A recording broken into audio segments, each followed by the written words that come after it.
Oi, pessoal! Estamos aqui novamente em mais uma matéria, dessa vez ensaios mecânicos. Você já me conhece, meu nome é Luciana Bastos, e como nas outras aulas, o que eu vou fazer? Eu vou explicar e ler os slides junto com vocês. E assim nós vamos tirando todas as dúvidas. Ok, pessoal? Nós vamos falar de ensaios mecânicos dessa vez. O que são os ensaios mecânicos? Os ensaios mecânicos também são chamados de ensaios destrutivos. Por quê? Muitas das vezes eu vou inutilizar a peça que eu estou ensaiando. Presta bem atenção, eu não vou ensaiar uma chapa inteira, eu vou ensaiar um corpo de prova, um pedaço daquele material.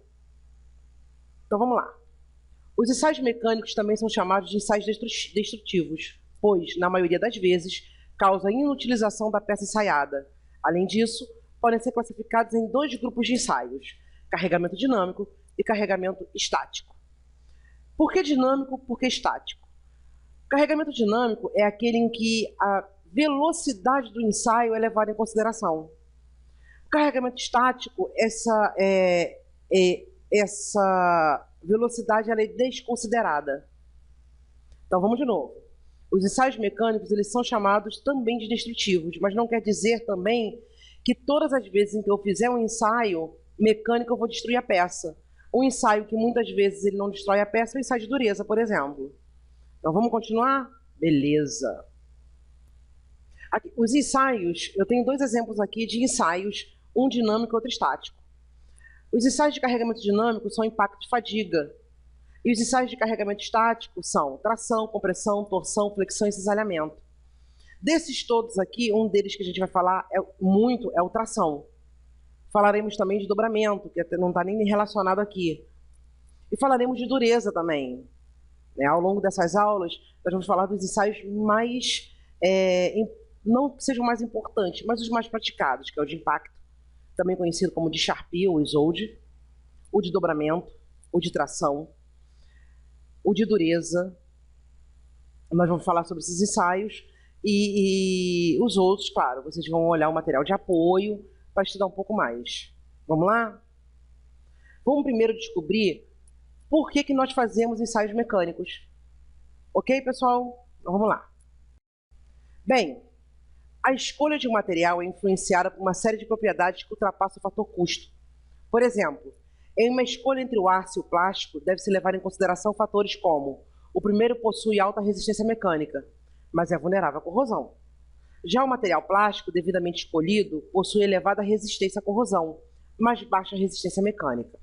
Calma, vamos lá.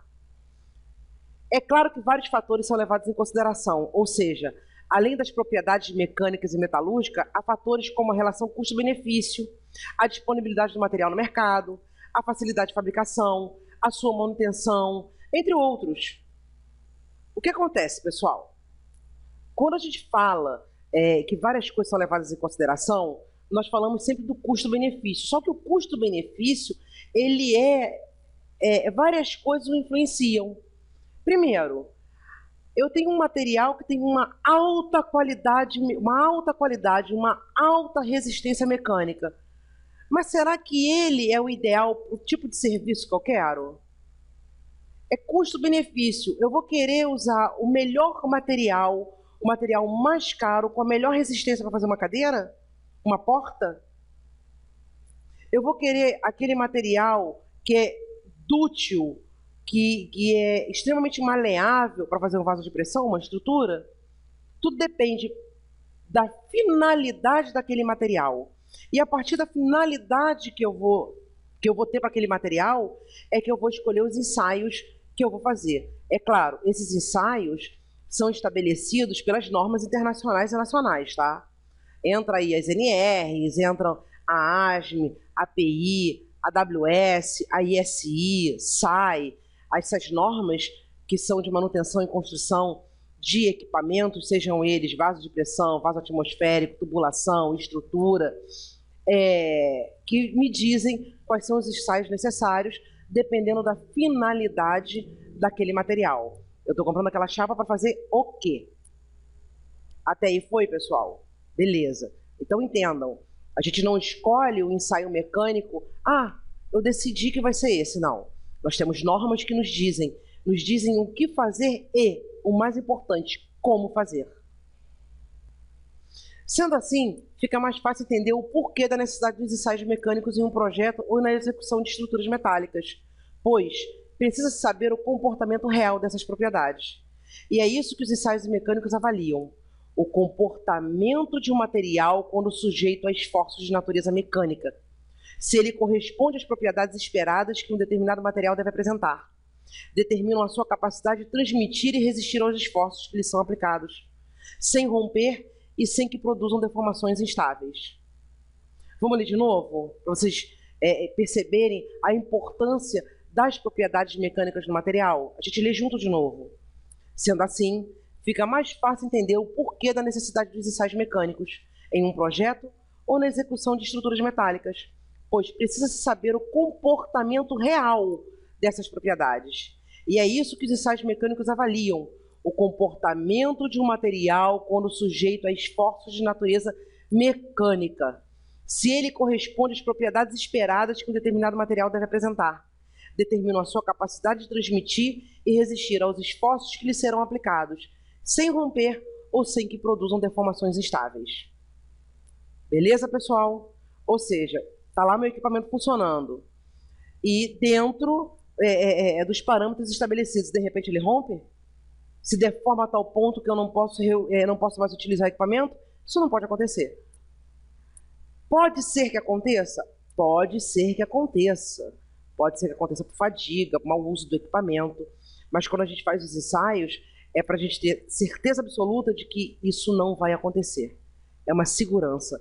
Novamente, nós sempre estamos pensando não só na segurança do equipamento, mas na segurança do equipamento, do ambiente e de todas as pessoas que estão envolvidas nesse trabalho. Vamos continuar? Beleza. Como a gente falou antes, a determinação dessas propriedades mecânicas ela não é feita numa chapa inteira, ou num equipamento já funcionando. Afinal de contas, é um ensaio mecânico. Então pode ser que eu tenha que destruir aquela pecinha. Então eu faço isso em pedaços da chapa, que eu chamo de corpos de prova. Vamos olhar aqui?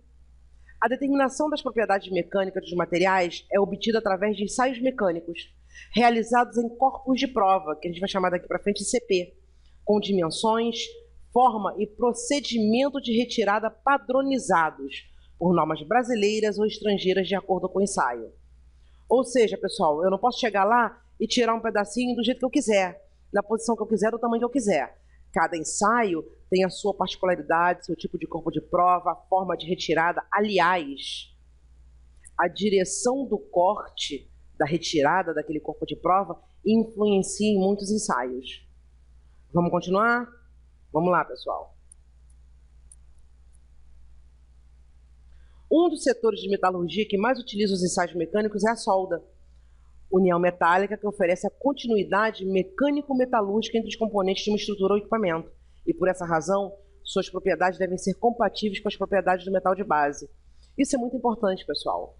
A gente tem que lembrar, a gente teve essa matéria de processo de soldagem, que a solda, o objetivo dela é dar continuidade ao metal de base. Ou seja, o metal de solda ele tem que ter as mesmas propriedades mecânico-metalúrgicas. Então, muitas vezes, eu faço ensaios destrutivos ou ensaios mecânicos em corpos de prova soldados também, tá? Vocês vão ver isso muito na área. Vamos falar agora aqui dos corpos de prova. Vamos lá, pessoal. Vamos falar aqui dos corpos de prova, pessoal. As propriedades mecânicas de um material deformado, termomecanicamente, podem variar conforme a direção de onde foram extraídos os corpos de prova para o ensaio. Isso é importante, gente, tanto é que tem um nome. Está aqui o nome, ó. Anisotropia, ou seja, a mudança das propriedades de acordo com a direção do corpo de prova, a direção que ele foi cortado. Então, isso é importante. Por isso, quando a gente lê o procedimento, lê a norma, lá diz como aquele corpo de prova tem que ser extraído, se ele vai ser transversal ou longitudinal. Então, deve-se verificar, através das especificações do material, qual a direção exata para se retirar o corpo de prova. Quando consulta essas especificações de materiais, normalmente são utilizados os termos ensaio longitudinal ou ensaio transversal. Isso é tão importante, pessoal, que, por exemplo, em ensaio em corpo de provas soldados, o N2 tem que estar presente na hora da retirada do corpo de prova, para que ele possa atestar que aquele corpo de prova está sendo retirado de acordo com o procedimento, na mesma direção que o procedimento pede, se vai ser longitudinal ou transversal, para vocês terem noção do quanto isso é importante. Aqui tem algumas imagens para vocês verem, alguns desenhos esquemáticos sobre os ensaios e os cortes longitudinais e transversais, para que vocês possam observar muito bem qual a diferença entre cada um deles. É claro que o desenho por si só não é esclarecedor. Vocês devem procurar outras fontes de conhecimento através da internet, material de apoio, vídeos que vocês podem baixar ou os vídeos que nós disponibilizamos na sua área de estudo. Claro, quando a gente fala dos corpos de prova, quando nós falamos dos corpos de prova, nós também temos que dar um apanhado geral de quem são os ensaios e para que eles servem. Afinal de contas, para que eu estou fazendo aquele ensaio? Se eu tenho tantos ensaios diferentes, será que eu não poderia fazer só um? Não, você não pode fazer só um. Às vezes, aquele mesmo material passa por vários ensaios mecânicos, ou seja, eu tenho vários corpos de prova para fazer diversos ensaios mecânicos. Nós vamos olhar aqui uma tabelinha que eu montei para vocês terem uma ideia de que ensaio é feito para quê. Vamos ler juntos? Os resultados dos ensaios mecânicos servem de base, por exemplo, para a qualificação de várias coisas, tá, gente? Do metal de adição, do procedimento de soldagem, dos soldadores, assim como para verificar os testes de produção. Vamos observar o quadro abaixo? Vamos dar uma olhada aqui, ó. Ensaio de tração. Ele serve para a qualificação de procedimento de soldagem, ele serve para a qualificação de chapas de teste de produção, ele serve para a qualificação de metal de adição. Ensaio de dobramento serve para procedimento de soldagem, qualificação de soldadores, chapas de teste de produção. Você pode perceber que a maioria dos ensaios são usados para a qualificação de procedimento de soldagem, para vocês verem como é importante testar o metal de solda. O que é o metal de solda? A gente relembrando, é a diluição do metal de base com o metal de adição. Então observe esse quadro com mais calma, para que vocês tenham uma noção para que serve cada um dos ensaios. Eles podem servir para outras coisas? Podem. Isso aqui é para vocês terem uma base. Até aqui tudo bem, pessoal? Beleza, vamos nos ver na próxima aula. Até aqui, peço que vocês olhem o material de apoio, a bibliografia recomendada, as apostilas, os vídeos da sua área de estudo e acesse a internet como uma fonte de informação também. Até a próxima aula, pessoal. Obrigada.